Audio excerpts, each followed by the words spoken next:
Kim, what's on your radar?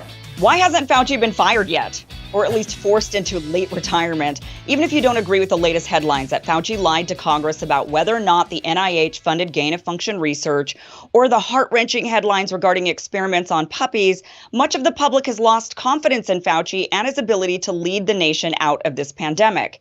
He's admitted to lying at times, for noble reasons. He's been accused of blatantly lying during others. He's flip-flop on what he considers to be indisputable science and backpedaled on what it will take to allow us to get back to normal. Yet Fauci, who turns 81 at the end of the year, is still the guy at the helm. Why?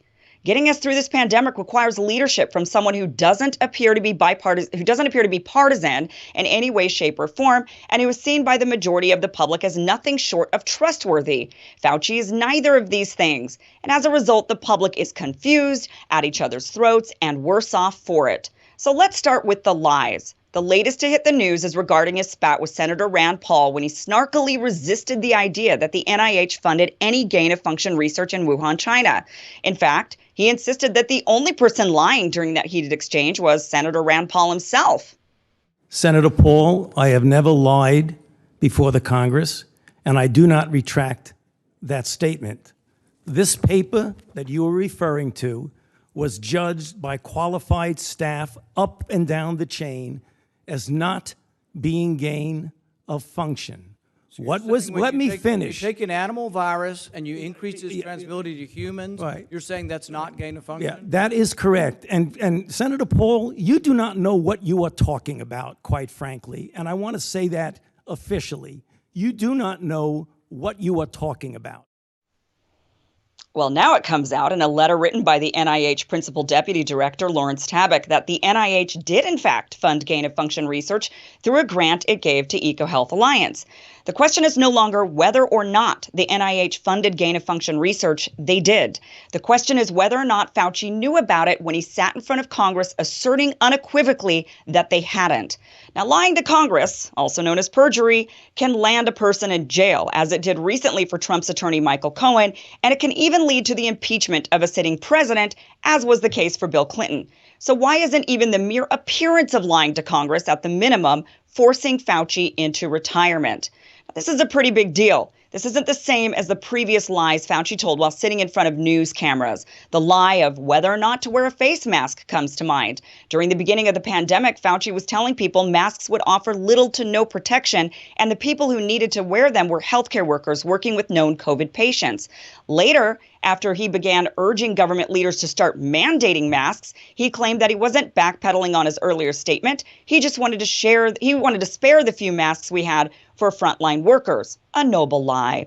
And then there was the other noble lie when Fauci stated we'd need 60 to 70% of the population immune to COVID in order to reach herd immunity. That number slowly began to inch up as time went on. Suddenly, Fauci was on CNBC saying the number was 75 to 80%. Next thing we know, it was up to 90%. Now it seems it's inching towards 99%.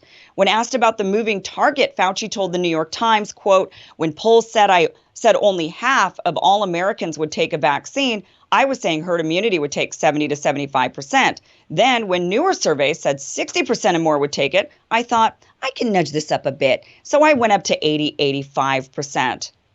Then there was asymptomatic spread. The reason we shut down the economy, forcing hundreds of thousands of businesses to go under and millions of people to worry about their incomes. Here's what Fauci had to say about it in January of 2020. But the one thing historically people need to realize that even if there is some asymptomatic transmission, in all the history of respiratory-borne viruses of any type, asymptomatic transmission has never been the driver of outbreaks.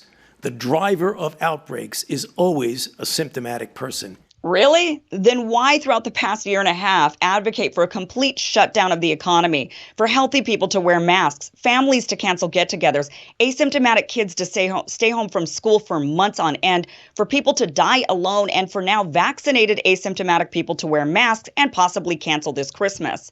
And then there's the vaccines. Fauci has flip-flopped or changed the goalposts a number of times regarding who needs a vaccine, how many people we need vaccinated, what you can or cannot do if vaccinated, whether or not you can or cannot spread the virus while vaccinated, whether or not you can or cannot get sick if vaccinated, how many shots of the vaccine we'll need. It's been a total mixed bag of messages and moving goalposts.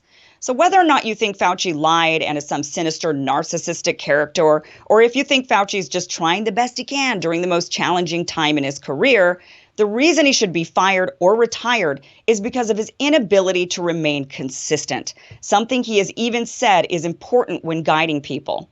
The other thing I think that's a very important principle is to be consistent. You have to have a certain fundamental set of principles that guide how you advise somebody, and you can't change them. You've got to be consistent. And sometimes your consistency is going to have a negative impact on somebody, and sometimes it's going to have a positive. But if you're consistent, then in the long range, you're going to be very effective.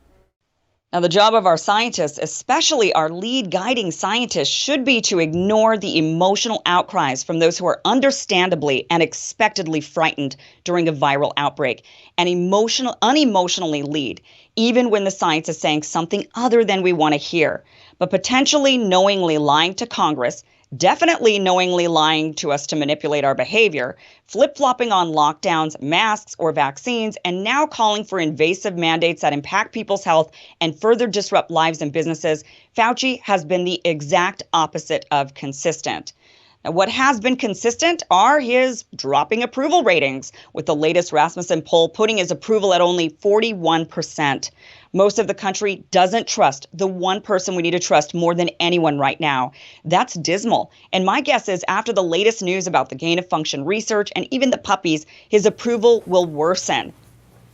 Now, I think even people who have approved of Fauci during this entire time, those those who really have thought, okay, Fauci really knows what he's talking about, at this point, even they should be calling for Joe Biden to fire him or calling for his forced resignation, just for simply the fact that in order for us to get through this pandemic, we need to have everybody together on board with some sort of consistent action. And Fauci's clearly not that guy. I mean, if the majority of people just do not approve of him, if people are feeling like, I don't know about this guy, how are we going to do that? I mean, he's got to go, and he's 81. I mean, I'm not going to be an ageist. Hey, listen, if you can do the job and you're 81 years old, but I mean, this would be a forced late retirement, not an early retirement. It is a problem, honestly, how many very, very senior figures we have in our government right now. They're not, especially in terms of being able to be consistent, like you said, on messaging. Some people, like Joe Biden himself, struggles with that, right? Because he's old. He's old to still be at this game. And I really agree with you. I didn't, when Dr. Fauci emerged on the scene at the beginning of this pandemic, I didn't know who he was. It seemed good that there was this competent seeming doctor, a government official, advising Trump. And at the beginning, I thought Fauci was more clear about, he would say, look, I'm just giving advice, what I think. It's Trump's decision ultimately. Then it seemed like being elevated to, this godlike figure among Team Blue, etc., gave him, I think it went to his head and gave him an inflated sense of what his role is. And then, of course, and now that, with the Biden administration, Biden, unlike Trump, just doesn't push back. It's whatever Fauci says goes, and which to our detriment. And has he been consistent on any one thing? Has there been anything at all? No.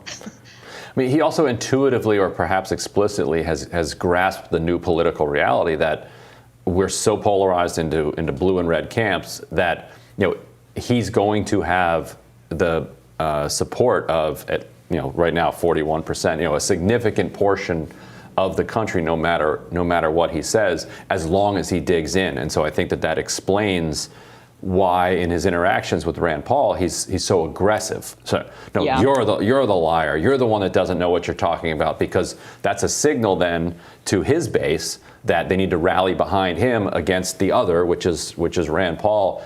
And it was interesting when he was on, I think it was with Sanjay Gupta, and Gupta said, what about people who have natural immunity? Why are they being also mandated to get a vaccination? And because Gupta's kind of on his team, he actually engaged with him in an earnest intellectual way and said, you know, that's an interesting point. Like, that's something that we should look into. And, well, why did Sanjay Gupta have to be the one to raise that? Well, and you're reminding me, and I missed that. I didn't put that in my radar, but that was actually another flip-flop that Fauci had. That earlier, back in April, he had actually said, in order to get through this pandemic, we're going to need a mixture of vaccination, herd immunity, and I forgot what the third thing was. Maybe it was just like measures, and that the mix of all of that is how we would get out of this. And now it seems robust testing, right? I think it was more of just like mitigation measures. But I think that now, he's kind of moved on to, no, it's just vaccination. That's the only way out. And now people are pressing him on, but what about these other things? And that just doesn't seem to, again, it's that mixed messaging that's going on. And again, people who have been in that 41% who are still approving of Fauci, I'm sure that's dropped now. I'm sure with the Puppygate and now with finding out the gain of function research, I'm sure that's dwindled down even a little bit more, just because of the optics, whether or not people, whether or not it's true, it's a totally different story. But, even the people that are his staunch, hardcore supporters, they should still say, listen, we clearly need someone else who is going to rally the country together. Even the people I don't agree with, we still need to get them on board. And I think you hit the nail on the head, Ryan, in that, he's got this base of people who will nod along and support him and even make him a hero. And, if you're going to be a real scientist in this pandemic, you're going to make everybody mad at some point, right? If you're really going to be truly neutral, you're probably going to say things that neither side want to hear. And so you're going to be at times villainized by everybody. And at times everybody will say, okay, I can go along with that. You're probably never going to be a hero for anyone. Right. A great example of that would be last June, he and the other public health professionals could have said, we support everyone's right to protest on behalf of the movement for Black lives. But the epidemiology of this is something that needs to be taken into consideration. Right. Instead, they said, well, racism is such a pernicious influence on our society that it's actually epidemiologically good and for people to go out and protest so that there's less racism and then the country will be healthier as a result. And people are like, wait a minute. Right, that's not what we need to hear from the NIH. Right. They said racism is a disease, which was the worst time to use that metaphor when we're reeling from an actual literal disease. Racism can be a metaphoric disease, but you can't. It's not contagious. You don't accidentally spread racism to an elderly neighbor or family member. You don't get intubated. Right. That was a really, really stupid thing to do. Thanks so much. We'll have more Rising for you after this.